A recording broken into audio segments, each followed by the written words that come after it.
আপনার এক একটা শেয়ারে অনেকের জীবন বেঁচে যেতে পারে, ঠিক কিনা? একজন মুমূর্ষ রোগীকে বাঁচাতে রক্তের প্রয়োজন। রক্তের গ্রুপ এ পজিটিভ। যারা রক্ত দান করতে আগ্রহী তারা এই নাম্বারে যোগাযোগ করুন। ফেসবুকে মাঝে মাঝে এরকম নিউজ আসে না নেই? আপনি just you put down in শেয়ারের মধ্যে একটা পুট করে দিলেন, একটু শেয়ার মেরে দিলেন, ছড়িয়ে পড়লো হাজার হাজার ফেসবুক ফ্রেন্ডদের কাছে। তাদের অনেকে ব্লাড দিতে আগ্রহী, সে তাড়াতাড়ি যেয়ে সেখানে ব্লাড ডোনেট করে আসলো। আপনার একটা শেয়ারের কারণে বেঁচে গেল অনেকগুলো প্রাণ। চিল্লা এখন, ঠিক কিনা? রক্তদানের মতো শ্রেষ্ঠ ইবাদত হতে পারে? আমরা মনে করি শুধু জিকিরি ইবাদত, আমরা মনে করি শুধু নামাজি ইবাদত। রক্তদান, এক ব্যাগ রক্ত থেকে অনেক মানুষকে বাঁচানো যায়। এর মধ্যে আছে হিমোগ্লোবিন, এর মধ্যে আছে প্লাটিলেট, আছে প্লাজমা। রক্তে একটা উপাদান আছে প্লাজমা, নাম শুনছেন? আগুনে পোড়া রোগীকে বাঁচাতে এই প্লাজমা লাগে।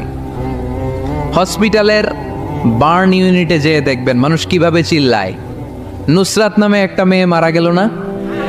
এক বদমাইশের কবলে পড়ে মারা গেল না? তাকে আগুন জ্বালিয়ে দেয়া হয়েছিল তার গায়ে, তার প্লাজমাগুলো জ্বলে গিয়েছিল। আগুনে পোড়া রোগীর যে কি কষ্ট, একটু দেখার জন্য হসপিটালের বার্ন ইউনিটে যাবেন, দেখবেন যে কি কষ্টে আছে তারা। এই প্লাজমাগুলোকে অনেক সেন্টিগ্রেড তাপমাত্রা নামিয়ে ঠান্ডা করে দেহে পুশ করা হয়। আপনার এক ব্যাগ রক্ত থেকে প্লাজমা আলাদা করা হবে, প্লেটলেটস আলাদা করা হবে, হিমোগ্লোবিন আলাদা করা হবে, শ্বেতকণিকা, লোহিত কণিকা আলাদা করে অনেকগুলো মানুষ বেঁচে যাবে। এজন্য ফেসবুক থাকাটা দোষের কিছু না, তবে ভালো কাজে আমরা ব্যবহার করব, ঠিক কিনা? আপনার ফেসবুক শেয়ারিং আপনার জান্নাতি বানাতে পারে, আর আপনার ফেসবুক শেয়ারিং আপনার জাহান্নামের লাকড়ি বানাতে পারে। চিল্লায় বলেন, ঠিক কিনা? So the decision is yours.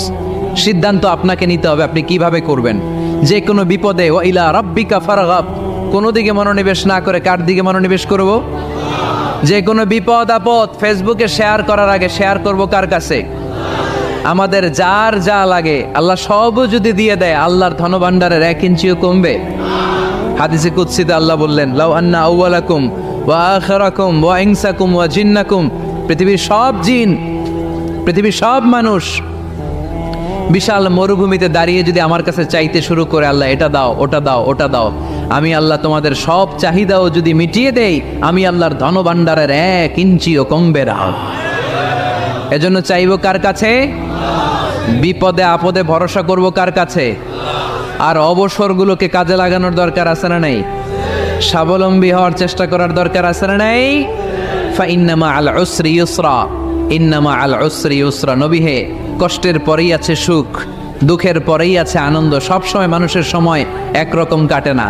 এজন্য আমরা তাওয়াক্কুল করতে চাই একজনের উপর, তিনি কে? এরপরে রাব্বুল আলামিন বিশ্বনবীকে নেয়ামতের বর্ণনার ঘটনা শুনিয়ে বিশ্বনবীকে সান্ত্বনা বাণী শোনাচ্ছেন আর পড়ছেন, ফাইন্না মাআল উসরি ইউসরান, ইন্না মাআল উসরি ইউসরা। নবী গো, নিশ্চয়ই কষ্টের পরে আছে আনন্দ, দুঃখের পরেই আছে সুখ। সুবহানাল্লাহ। কষ্টের পরে আনন্দ, দুঃখের পরে।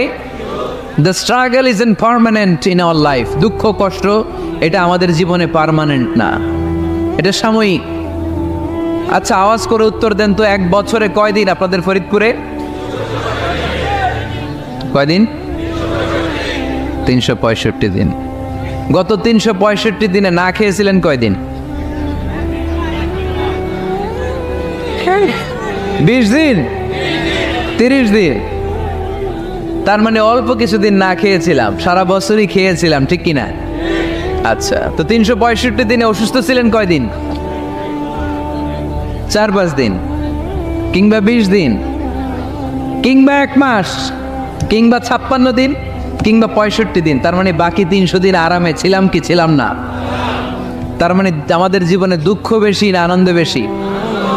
সুখ বেশি না কষ্ট বেশি? এজন্য আল্লাহ বললেন, খবরদার, মুমিন কখনো হেরে যায় না। মুমিনের হারাবার কিছু নাই। মুমিনের জীবনে যদি আনন্দ আসে, মুমিন শুকরিয়া করে, শুকরিয়া করলে সওয়াব আছে না নাই? আর মুমিনের জীবনে যদি দুঃখ আসে, মুমিন সবর করে, ধৈর্য ধরে, ধৈর্যেও সওয়াব আছে না নাই? তাহলে আমাদের সব দিক দিয়েই তো লাভ। আনন্দের দিনগুলাতে শুকরিয়া করব, আর দুঃখের দিনগুলোতে ধৈর্য ধরবো, দুইটার মধ্যে সওয়াব আছে না নেই? এজন্য বিশ্বনবী বললেন আজাবান লি আমরিল মুমিন, মুমিনের বিষয়টা খুবই আশ্চর্যের। ফাইন আসাবাতহু সাররাউন শাকারা, মুমিন যদি আনন্দে থাকে সে শুকরিয়া করে, শুকরিয়া করলে লাভ আছে না নেই? ওয়াইন আসাবাতহু দাররাউন সাবারা, আর দুঃখে পড়লে সে সবর করে, ধৈর্য ধরে, ধৈর্য ধরলে সওয়াব আছে না নেই? তার মানে আমাদের হারাবার কিছু আছে। We have to go back to our Lord, আমাদেরকে আমাদের রবের কাছে ফিরে যেতে হবে। নাকি থেকে যাবেন? থাকবেন কে কে?